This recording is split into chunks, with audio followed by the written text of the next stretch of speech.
अच्छा विनोद भाई, हाँ। बिना मतलब के बुनी काहे पड़ जाता हो? अरे बिना मतलब के बुनी पड़े के कारण बा। का? अब देख, अच्छा अब पंडित लोग बावन अच्छा अच्छा।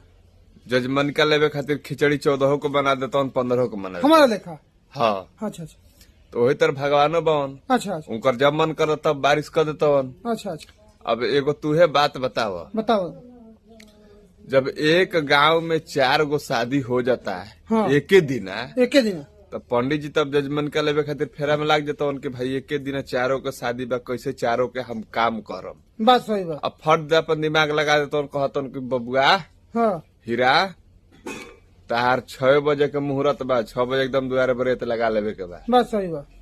उनका ये कह दो कि तार 7 बजे से पहले हो जाए के चाहिए, उनका ये कहता कि 8 बजे से पहले हो जाए के चाहिए, उनका कहता 9 बजे से पहले हो सही। यही जजमनका के फेरा में यही तर भगवानो